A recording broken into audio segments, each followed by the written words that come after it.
네, 오늘 말씀은 제목이 하나님의 나라에 들어가려면이라고 정했습니다. 오늘 또 이 구절도 오늘 본문에 있는 말씀인데요. 바울이 이, 제자들에게 이런 말을 했습니다. 22절에 보면 제자들의 마음을 굳게 하여 이 믿음에 머물러 있으라 권하고, 또 우리가 하나님의 나라에 들어가려면 많은 환난을 겪어야 할 것이라 하고, 이러면서 제자들을 권면하는 말 중에 나온 내용인데요. 근데 이게 오늘날 우리 신앙인들에게 많이 잊혀지고 있는 내용들이 아닌가, 또는 잊혀질 뿐만 아니라 잊혀지고 싶은, 잊혀졌으면 좋겠는 아마 그런 말씀이 아닌가 하는 생각이 좀 듭니다. 왜냐하면 오늘 한국 교회들이 추구하고 또 가르치고 또 그러는 모습들 속에서 보면 고난을 피해야, 또는 고난을 받지 않아야 바른 신앙을 살고 있는 모습이라고 말할 수 있다라고 하는 그런 이런 전제들이 신앙인들 사이에 암묵적으로 흐르는 것 같아요. 신앙은 어, 우리가 무엇을 원하는지에 따라서 내가 어디로 가는가가 결정되어지는 것입니다. 그리고 내가 무엇을 원하는지에 따라서 내가 어떤 분을 쫓아갈 수 있는가가 또한 결정되는 것이죠. 내가 복받기를 원하고, 그리고 또 많은 것을 얻어서 내가 누리는 삶을 갖겠다라고 하면 사람들은 그걸 줄 수 있는 존재를 찾아요. 그것을 줄 수 있는 존재. 그리고 그것이 눈앞에 보이는, 그렇게 보여줄 수 있는 바로 그런 존재를 찾아갑니다. 우리가 구약의 성경을 보면 구약 성경에 하나님께서 아브라함을 통해서 그들을 택하시고, 아브라함의 후손들이 애굽에서 400년 동안 종살이 하다가 나오겠죠. 그리고 난 다음에 그들을 가나안 땅에서 민족이 되도록, 나라가 되도록 이렇게 세웁니다. 그러면서 그들에게 무엇을 주셨습니까? 모세를 통하여 율법을 주셨죠.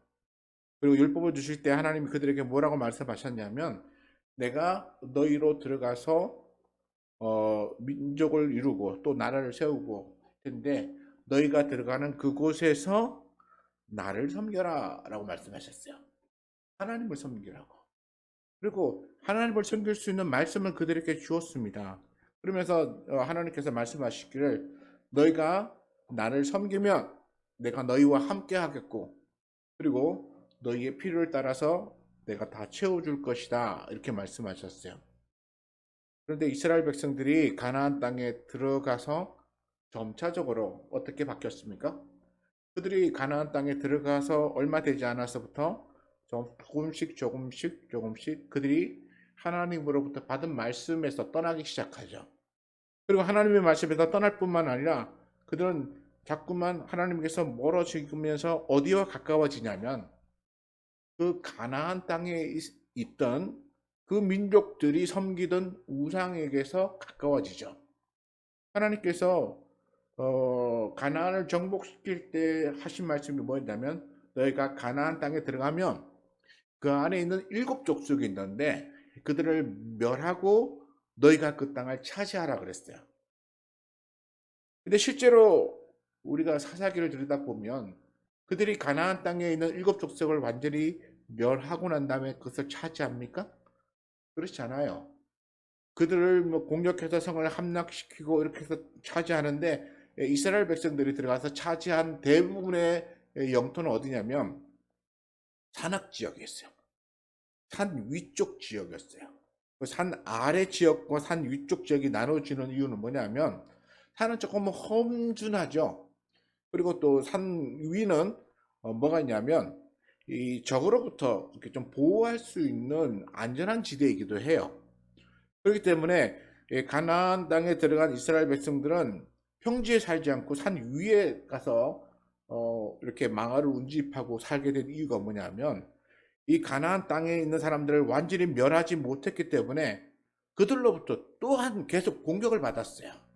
그러니까 평지라고 하는 농사 짓기 좋은 땅에서 그들이 살지 못하고 그들에게 쫓겨서 산 위로 또 올라갔거든요. 그건 그들이 하나님의 말씀에 대한 믿음이 약해서 그래요. 하나님께서 어, 그들로 하여금 그 땅에 있는 모든 민족을 물리칠 수 있는 힘과 능력을 이미 다 주셨는데도 불구하고 그들은 하나님에 대한 믿음이 부족해서 일부만 공격해서 땅을 차지하고 그리고 계속해서 그 땅을 정복해 나가는 일을 중간에 멈추고 말았어요. 그러다 보니까 이스라엘 백성들과 이방족들이 같이 어울려 살아서 산악 지역에는 이스라엘 백성들 그리고 산 아래의 평지 지역에는 이방족들 그렇게 어울려서 살다 보니까 결국 무슨 일이 벌어졌냐면 뭐 전쟁도 하지만 서로 간에 이제 교류가 일어나기 시작한 거예요. 그래서 교류가 일어나는 가운데 산 위에 살고 있던 이스라엘 백성들 입장에서는 산 아래 평지에서 살고 있는 농사 짓는 사람 짓는 그 이방 족속들의 삶이 굉장히 풍요로워 보였어요. 왜 그렇겠습니까? 이스라엘 백성들이 하는 일이 주로 뭐였냐면 목축하는 게요. 다시 말해서 양을 치며 또 양에게서 나오는 이 부산물을 먹으며 또 그런 걸로 사는 거야. 그러니까 곡식이나 뭐 열매나 이런 것들을 얻으려면 어디로 가야 됩니까? 농사 짓는 사람들에게 가야 되죠. 농사 짓는 사람들을 보니까 그들의 삶은 안정되고 굉장히 좀 뭔가 풍요로워 보이니까 이스라엘 백성들 입장에서는 우리가 보니 저들은 우리보다도 훨씬 더 잘 사는 것 같아 라고 하는 생각이 드는 거예요. 그러니까 이스라엘 백성들 중에서 생각이 조금씩 그쪽으로 쏠려가는 사람도 있는 거야. 아, 저들은 왜 우리보다 더 잘 사는 걸까? 저들은 왜 우리보다 더 풍요로운 삶을 사는 거지? 라고 하는 그들의 그 궁금증이 점차 무엇을 발견하게 되냐면 그들이 섬기는 신이 풍요를 준다고 하더라. 그들이 섬기는 신이 그들을 부유하게 만든다고 하더라. 그들이 신을 잘 섬겼기 때문에 그 신이 그들에게 이렇게 복을 많이 주어서 그들로 하여금 이렇게 복되게 살게 만들어주는구나 라고 하는 것으로 생각이 옮겨간 거예요. 사실은 그게 아니거든요. 사실은 무엇 때문에 이스라엘과 또 평지에 사는 이방 족속과의 차이가 벌어졌냐면 하나님께서 가서 이 땅에 있는 모든 이방 족속을 다 물리치고 쫓아내거나 또는 뭐 죽이거나 했었다 물리치고 그러고 난 다음에 산악 위든 산 아래든 다 너희가 차지하고 거기서 농사짓고 목축하며 살라고 했어요. 그런데 이스라엘 백성들이 하나님의 말씀에 대한 불신이 생겨가지고 가서 성을 점령했는데 일부만 점령하고 그리고 그들에게서부터 쫓겨서 또 산 위로 올라가다 보니까 산 위가 농사가 잘 되겠습니까? 아니면 양치기 하는데 유리한 조건이 갖춰졌겠습니까? 그들이 보니까 그들이 이 생활하는 이 산 위의 터전은 농사도 안 될 뿐만 아니라 초원도 그렇게 많지 않아요. 그러니까 당연히 이방 족속보다 못 살 수밖에 없는 거죠. 그 삶이 풍요롭지 못할 수밖에 없는 겁니다. 근데 이 사람들은 그걸 생각 안 하고 저들이 섬기는 신이 저들에게 복을 주었다 라고 생각하는 거예요. 그래서 우리도 저들이 섬기는 신을 섬기면 우리도 복을 받을 수 있지 않겠느냐. 우리가 섬기는 여호와를 따라서 여기 가나안 땅까지 들어왔는데 와서 보니까 여호와보다도 더 뛰어난 신이 여기 있었던 것 같아. 그래서 사람들이 여호와 하나님에게서 벗어나서 점차로 이방 신들을 쫓아서 가는 거예요. 이게 바로 신앙의 흐름이에요. 사람이 무엇을 추구하느냐에 따라서 무엇을 기대하고 소망하느냐에 따라서 어떤 신을 섬길 것인가도 달라지는 거예요. 이방인들을 보니까 그들이 부유하고 넉넉하고 또 보니까 그들이 섬기는 신이 그들에게 그러한 것들을 넉넉히 주고 있다라고 하는 것을 생각하니까 그들 따라가는 거예요.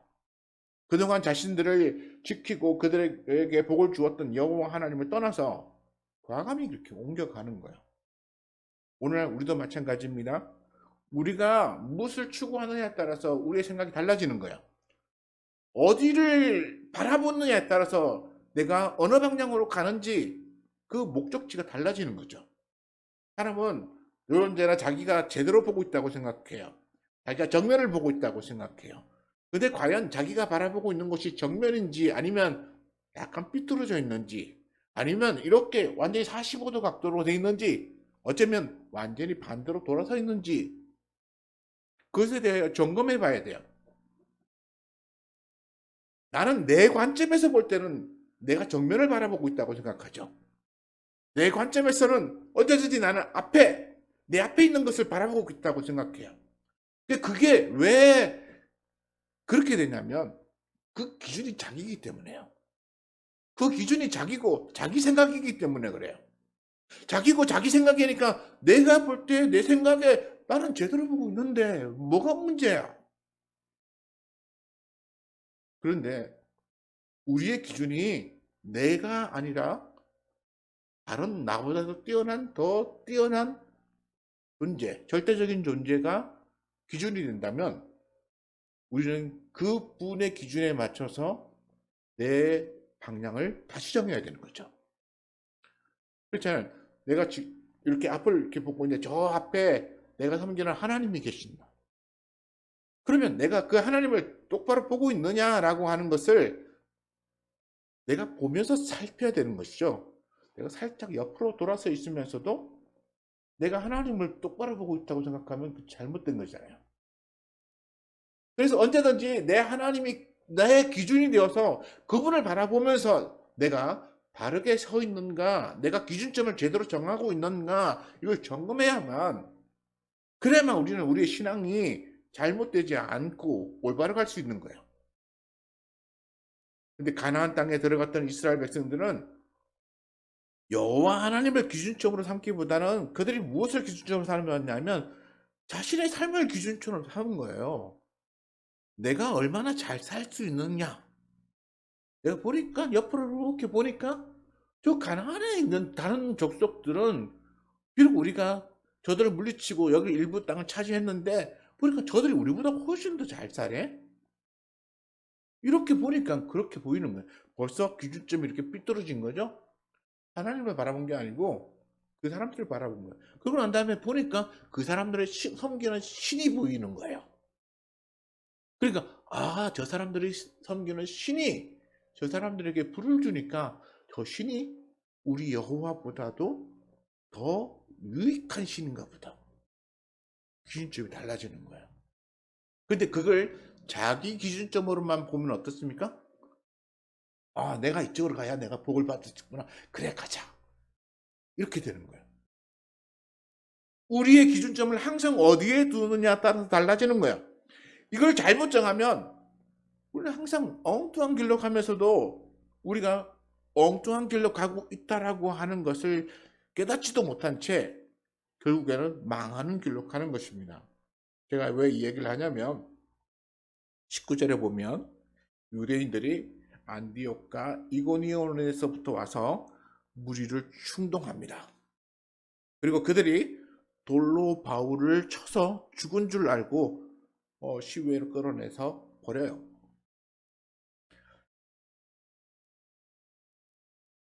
우리가 뭐 이게 다 많이 들어서 알고 있지만 다시 한번 우리가 한번 생각해 볼 게 뭐가 있냐면 유대인들은 왜 이런 행동을 하지?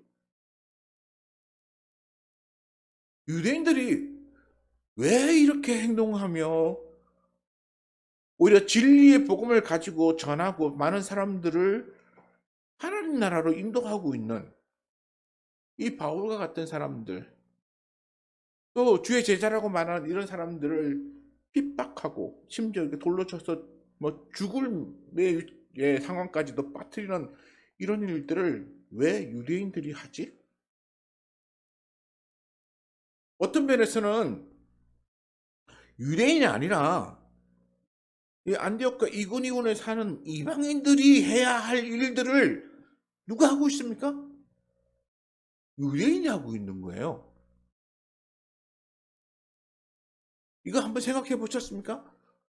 왜 이방인들이 안 하고 유대인들이 오히려 예수 믿는 사람들을 박해하고 핍박할까? 뭐 어떤 이들은 이렇게 얘기해요. 유대교에서부터 기독교가 나왔다. 뭐 이렇게 얘기하면 기독교의 모태는 유대교가 되는 거죠. 그 기독교와 유대교는 굉장히 유사성을 가지고 있죠. 그리고 그들이 믿는 어떤 핵심의 어떤 근거는 굉장히 뭔가 이렇게 공통된 것이 있어요. 유대교는 우리처럼 이렇게 성경이 이렇게 많지 않아요. 그들이 믿는 건 주로 어디냐면 모세 오경을 믿거든요. 모세 오경에서 창세기부터 해서 신명기까지 모세 오경을 그들은 믿습니다.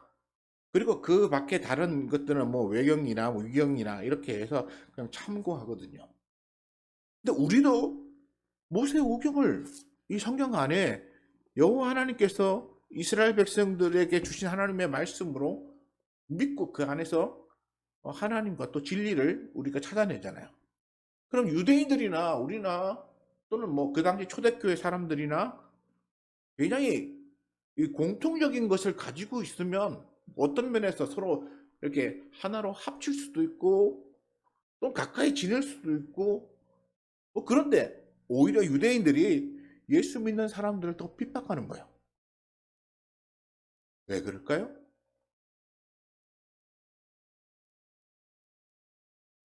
같은 것을 가지고 있고 같은 것을 믿는다라고 생각했던 그들이 오히려 더 극렬하게 반대하는 이유는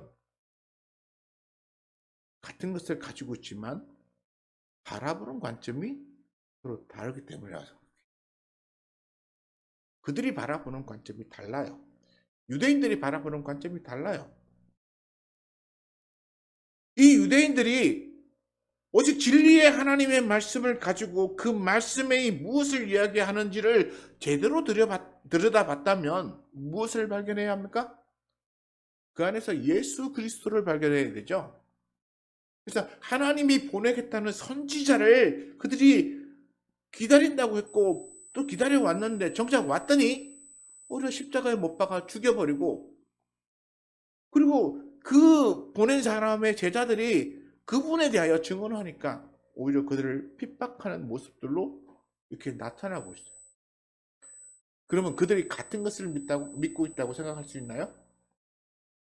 같은 성경을 보면서 같은 하나님을 따르고 있다라고 볼 수 있나요? 둘 중에 하나는 분명히 잘못된 거잖아요. 왜냐하면 같은 것을 바라보면서 그 성경 안에서 말하고 있는 그 내용을 따라서 거기에 계신 하나님이 이렇게 그 예언된 말씀을 따라서 보내준 사람을 어떤 한 부류는 믿고 어떤 한 부류는 안 믿고 그래서 안 믿는 쪽에서는 믿는다고 하는 사람들을 핍박하고 이렇게 갈등이 벌어진다는 것은 결국에는 같은 것을 보면서 그들은 다른 것을 찾고 있었다. 같은 것을 보면서 그들은 결국 다른 것을 찾는 거예요. 뭘요? 자기가 원하는 걸 찾는 거예요. 가나안 땅에 들어간 이스라엘 백성들이 하나님의 도움으로 가나안 땅에 들어갔는데 들어가서 땅을 차지하고 보니까 저기 있는 저 족속 저 민족이 나은 것 같아라고 하는 거야. 어떻다고요? 방향이 돌아선 거예요. 이렇게. 우리가 하나님의 말씀을 바라보면서도 나도 모르게 내 시선이 이렇게 돌아서면 우리는 진리가 아닌 것을 따라가면서 나는 진리를 따라가고 있다라고 생각하게 되는 거예요. 그래서 우리는 우리의 믿음에 대해서 심각하게 생각해 봐야 돼요. 심각하게 생각하니까 막 인상 찌그리고 뭐 이렇게 하는 게 아니라 한번 고민해 봐야 된다는 것이죠. 바울이 돌에 맞아 죽은 줄 알고 버려졌다가 20절에 보니까 제자들이 둘러서 이렇게 살피는 과정 속에서 다시 일어나는 거야. 그리고 성에 들어갔습니다. 그리고 그 다음 날에 바나바와 함께 더베로 가서 21절에 보니까 복음을 그 성에서 전하고 많은 사람들을 제자로 삼고, 그리고 또 루스드라와 이고니온과 안디옥으로 갔어요. 이 루스드라와 이고니온과 안디옥은 어디입니까? 바울이 핍박받았던 곳이에요. 그리고 또 19절에 보니까 안디옥과 이고니온에서 온 유대인의 무리가 이 루스드라에 있는 사람들을 충동해가지고, 그래서 이 사람들이 바울을 향해서 돌을 던져갖고 바울이 죽다가 살아난 거예요. 그래서 다시 바울이 그 성으로 들어갔어요. 루스드라, 이고니온과 그리고 안디옥으로 오히려 거꾸로 이렇게 돌아다니면서 그 안에서 다시 복음을 전했어. 그리고 많은 사람들을 제자 삼았어요. 나 같으면 겁이 나서 못 들어가겠어요. 돌에 맞아 죽다가 살아났는데. 그리고 루스드라와 이고니온과 안디옥에 있던 그 사람들이 몰려와갖고 나한테 돌을 던졌단 말이에요. 그럼 내가 다시 그 성에 들어가면 그 사람들이 나를 알아보고 다시 돌 던질까봐 겁이 날 수밖에 없는 거죠. 그러면 이제 겨우 만신창이 되어서 이제 목숨만 묻혀서 겨우 이제 살아났는데 가서 또 돌 맞으면 어떻게 되겠습니까? 이번엔 진짜 죽는 것밖에 안 남을 거죠. 그럴 때 바울은 그리고 들어갔어요. 그랬더니 제자들이 저처럼 두려워 떠는 거예요. 유대인들이 다시 일어나가지고 우리를 공격하면 어떡합니까? 그 바울을 향해서도 유대인들이 다시 바울 당신을 향해서 돌을 던지고 당신을 이번엔 진짜 내다 버린다면 당신은 못 살아날 거예요. 그러니까 피하셔야 됩니다. 숨어 계세요. 아니면 다른 마을로 빨리 떠나세요. 그리고 바울을 향해서 그렇게 그 바울의 이 안전을 위해서 염려하면서 권유했겠죠. 충분히 할 수 있는 거잖아요. 그 위험이 도사리고 있었는데 거기에 그냥 다시 또 들어가서 복음을 전하는 이 바울, 세상적으로 말하면 정신 나간 사람이에요. 미치지 않고야 이게 어떻게 죽었다 살아난, 그리고 자신을 향해서 돌을 던지려고 기다리고 있는 사람들 향해서 들어갈 수가 있나요? 근데 바울은 생각이 달랐던 거예요. 어떤 생각이 달랐습니까? 바라보는 관점이 달랐어요. 무엇을 바라보는지 그게 바울은 더 명확하고, 그리고 그 기준이 정확했어요. 바울은 뭘 바라봤습니까? 현재 자기의 삶을 바라보지 않았어요. 현재 자기가 서 있는 위치를 바라보지 않았어요. 그리고 자기에게 닥치게 될 그런 일들을 바라보지 않았어요. 바울은 좀 더 시선을 멀리 두고 바라봤어요. 어딜 두고 바라봤습니까? 바울의 말 21절에 남아있는 오늘 성경의 제목이다. 바울은 하나님의 나라를 바라봤던 거예요. 멀리 하나님의 나라를 바라보면서 나는 저기에 들어갈 거야. 어떻게 저기 들어간다고요? 하나님이 내게 맡기신 사명을 다 감당하고 나면 나는 저기 저 하나님의 나라로 들어갈 거야.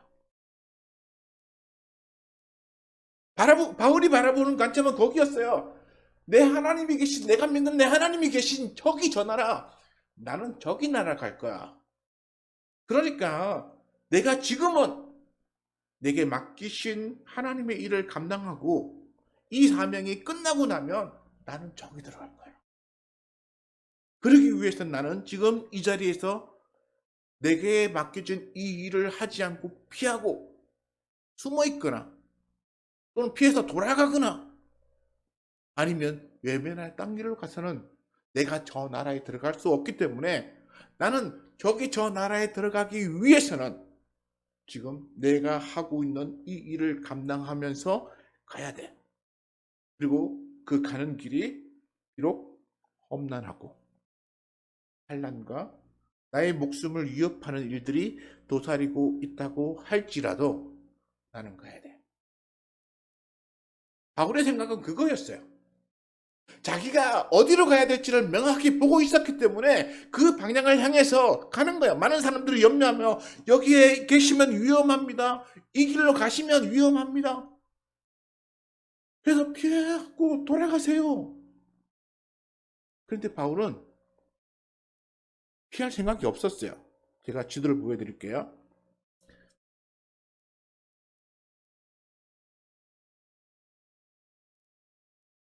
여기 보면 지난부터 계속 봤던 지도죠. 바울이 안디옥에서부터 배를 타고 북으로 살라미 바보에서 다시 버가로 들어가서 안디옥으로 가서 이고니온에 그리고 루스드라에 와갖고 여기 돌에 맞아 죽을 뻔했어요. 그러다가 이제 겨우 살아나서 더베로 가서 다시 돌아왔고 루스드라 이고니온 안디옥으로 다시 돌아갔어요. 자 보세요. 바울이 안디옥으로 여기 길리기아에 있는 이쪽 처음으로 자기를 파송했던 안디옥으로 돌아가려면 이 더베를 거쳐서 다소로 지나갔고 이렇게 돌아오면 돼요. 그런데 오히려 안전하지 않은 길로 돌아간 거예요. 위험한 자리로 돌아간 거예요. 왜 돌아갔겠습니까? 바울에게 있어서는 자신의 안전이 자기에게 최우선이 아니었기 때문에요. 자기의 안전이 자기에게 최우선이 아니었기 때문에 바울은 자기를 향하여 돌 던졌던 사람들이 있는 루스드라와 이고니온과 다시 시비디아 안디옥으로 돌아갈 수 있었던 거예요. 근데 제가 안타깝게도 뭐 제 자신도 그렇게 많이 확신하지는 않지만 우리 한국에 있는 많은 신앙인들이 뭘 바라보고 있냐면 신앙의 관점에서 항상 자기를 보고 있어요. 모든 생각의 중심에 자기가 있어요. 내가 신앙생활 하면서 복 받을 수 있는가? 복 받을 수 있는가? 내가 이 교회에서 신앙생활 하면서 나에게 유익된 게 무엇이 있을까?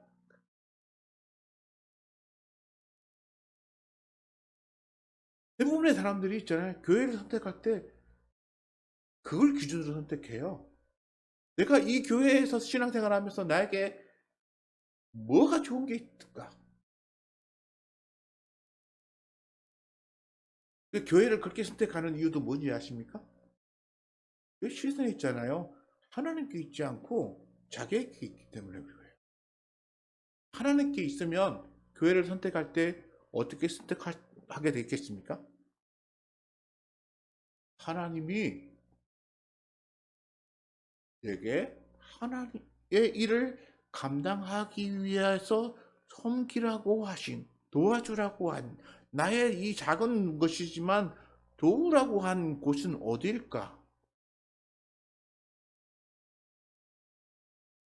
그게 기준이 될 수밖에 없어요. 왜 하나님이 나에게 어렵고 힘든 걸 보여주시지? 그 당연히 도구라고 하는 거죠. 그 섬기라고 하는 거예요. 바울이 왜 여기서 쉬운 길로 가지 않고 우리 어려운 길로 갑니까? 그곳에 자기가 복음을 들여서 예수 믿는 사람도 있었고 그곳에 핍박하는 사람도 있기 때문에 그 사람들이 핍박하는 사람들로부터 핍박받아서 신앙에서 떠날까봐 그들이 이제 막 예수 믿었는데 거기서 신앙에서 떠날까봐 염려가 됐던 거야.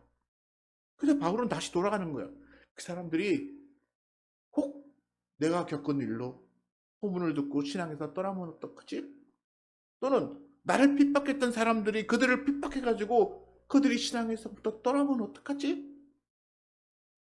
그래서 바울은 자기를 핍박했던 사람들이 있던 그곳으로 다시 들어간 거예요. 그 루스드라로 다시 들어가고 이고니온으로 다시 들어가고 안디옥으로 다시 들어가서 그곳에 있는 예수 믿기 시작한 연약한 신앙의 이 사람들을 바라보면서 그들을 돌아본 거예요. 그래서 22절에 제자들의 마음을 굳게 하여 이 믿음에 머물러 있어라. 여기 이제 연약한 사람들, 너희들 내가 핍박당한 것 때문에 너희들 마음 흔들리면 안 돼? 그리고 저들이 핍박한다고 해서 너희들이 마음이 흔들리면 안 돼? 우리가 바라보고 가야 될 하나님의 나라는 어떤 곳이냐면 이 땅에서 어쩌면 우리가 그곳에 들어가기 위해서는 더 많은 환난도 겪어야 할 곳이야. 우리가 우리의 믿음을 지키기 위해서는 더 많은 어려움도 겪어야 할 거야. 그렇기 때문에 흔들리지 말고 두려워 떨지 말고 오직 뭐만 바라보고요? 너희가 들어갈 하나님의 나라만 바라보고 그 하나님의 나라를 향해서 믿음을 굳게 하고 그 믿음에서 떠나지 않기를. 그렇게 바울은 그곳에 들어가서 복음을 전한 것이죠. 그리고 그들을 가르치고 권면한 것입니다. 바울의 관점이 그랬어요. 그리고 그 제자들을 향해서도 너희가 관점을 그렇게 가져야 된다고 가르쳤어요. 그럼 오늘날 우리는 어떻게 해야 합니까? 바울이 가졌던 그 관점을 우리도 가져야 되는 거예요. 내가 어떻게 하나님이 내게 주신 사명들을 감당하고 내게 맡기신 것을 잘 감당한 이후에 하나님 나라에 들어갈 것인가? 그리고 하나님이 나를 향해서 수고했다라고 칭찬하실 그것을 난 그곳에 가서 들어야지라고 하는 그 믿음으로 한다면 우리는 당장 내게 편하고 유익하고 뭔가를 가져다 줄 흐뭇한 만족감을 줄 수 있는 그런 것이 아니라 내가 가지고 있는 이런 하나님을 향한 생각과 또 열심을 가지고 누군가를 섬겨야 돼요. 누군가의 믿음을 굳건하게 만들어줘야 돼요. 그리고 힘이 없는 곳에 가서 힘이 되어주고 도와줘야 되는 거예요. 사람들을 향해서 예수 믿으라고 복음도 전할 뿐만 아니라 사람들이 그냥 하나님의 일이라고 하니까 그냥 전도하는 걸로 끝내는데 그게 아니라 그거 한 다음에도 그 사람들을 세우고 돕고 연약한 데를 돕고 외로운 사람들을 위로하고 그들을 끌어안아주고 고통스러워하는 사람들을 그들을 품에 품고 함께 해주고 이런 것들을 우리가 해야 돼요.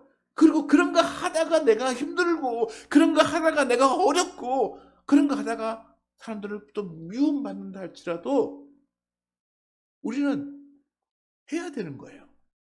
왜요? 그런 거 해야 우리는 하나님의 나라에 들어갈 수 있기 때문에 그런 거 많이 해야 하나님 나라 들어갈 수 있다고 바울이 얘기하잖아요. 하나님 나라에 들어가려면 많은 환난을 겪어야 할 것이라. 내가 하나님 나라 들어가기 위해서는 내가 많은 사람들을 돕다가 그들로부터 미움도 받고 그들로부터 욕도 먹고 그들로부터 때로는 핍박도 받고 그렇지만 그거 포기하지 않고 가야 한다는 거죠. 우리가 그렇게 하나님 앞에서 이런 믿음으로 바르게 서서 내가 가야 할 길을 명확하게 바라보면서 저 멀리 계신 하나님을 향해서 내가 시선을 고정하고 가야만 우리는 당장 내 현장, 내 현실 그리고 내 눈앞에서 일어나는 것 때문에 내가 시선을 뺏기지 않는 거예요. 가나안 땅에 들어간 이스라엘 백성들이 하나님을 향하여 시선을 들고 그쪽을 바라봤다면 그들은 우상을 섬기는 사람들이 되지 않았을 거예요. 시선을 들고 하나님을 바라봐야 될 그 시선을 이렇게 돌려갖고 내려깔고 한 아래에 있는 이방인들을 바라봤고 이방인들이 섬기는 우상을 바라봤기 때문에 그들은 타락하고 그들은 결국 하나님의 징계를 받은 거예요.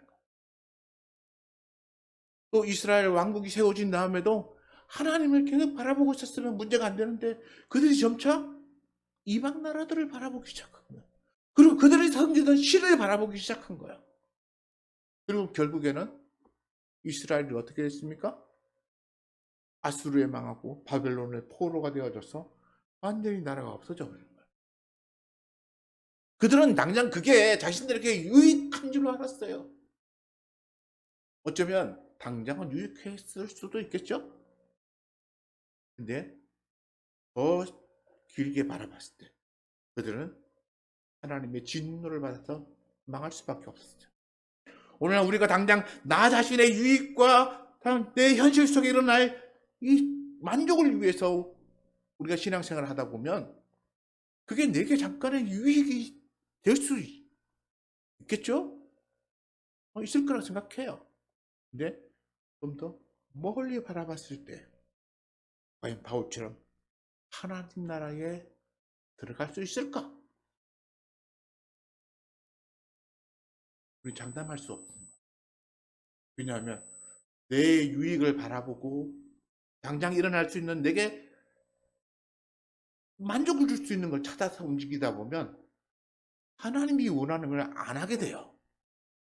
그렇잖아요. 바울이 여기 지금 루스드라에서 쫓겨나서 더베로 갔는데 더베에서 자기의 안전을 위해서 갔다면 그는 다소 지역 자기 고향이잖아요.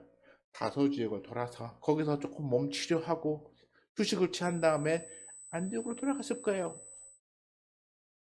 얼마나 편해요. 훨씬 더 안전하잖아요. 근데 바울은 그 안전을 포기했어요. 왜요? 왜 그랬냐고요. 자기가 전도해서 이제 막 예수 믿기 시작한 사람들을 위해서. 그리고 그게 하나님이 자기에게 맡긴 사명이라고 생각했기 때문에 그 위험한 지역으로 다시 돌아갔고.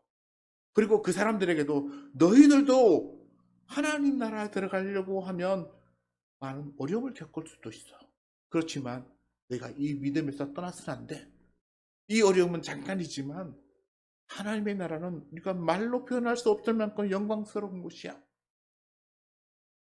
성경에 기록 안 됐지만 아마 바울이 그렇게 가르쳤을 거라고 생각해요. 그리고 가르쳤어. 그리고는 계속해서 이렇게 돌아오면서 복음을 전하고 그리고 다시 배를 타고 안디옥으로 돌아갔습니다. 그리고는 이제 안디옥에 돌아가서 자기들이 이런 일을 얘기하죠. 26절에 보니까 거기서 배 타고 안디옥에 이르니 이곳은 두 사도가 이룬 그 일을 위하여 전에 하나님의 은혜에 부탁하던 곳이라. 그들이 이르러 교회를 모아 하나님이 함께 행하신 모든 일과 이방인들에게 믿음의 문을 여신 것을 보고하고 그들과 함께 오래 있으니라. 안디옥 교회 사람들이 이 바울과 바나바가 했던 일에 대하여 다 듣고 그리고 그들이 이룬 일에 대해서 인정하고 그리고 그들과 함께 하나님께 영광 돌리고 이렇게 했던 거예요. 오늘날 우리도 여러분이 그리고 제가 무엇을 바라보는가? 우리는 하나님 나라를 바라보는가? 아니면 나의 현실의 문제를 바라보는가? 그것에 대해 다시 한번 생각하시오. 바울처럼 하나님의 나라를 바라보면서 내가 저기에 들어가기 위해서 내가 여기서 어떻게 해야 할 것인가를 생각한다면 우리는 하나님의 말씀에 따라서 더 많이 섬기고 희생하고 나누고 때로는 고생을 자처하는 일로 그렇게 가야 할 것입니다. 그것이 오히려 기쁨이 되어져서 내가 하나님을 믿음으로 내가 이런 생활을 하고 있다는 것이 나에게 도리어 기쁨이고 감사입니다 라고 고백할 수 있는 신앙이 될 때 이게 우리 하나님이 기뻐하시는 신앙이라고 생각합니다. 모두 저와 여러분 모두 그리고 우리 한국에 있는 모든 그리스도인들이 다 바울처럼 이런 고백할 수 있는 신앙이 되기를 축원합니다. 기도하겠습니다.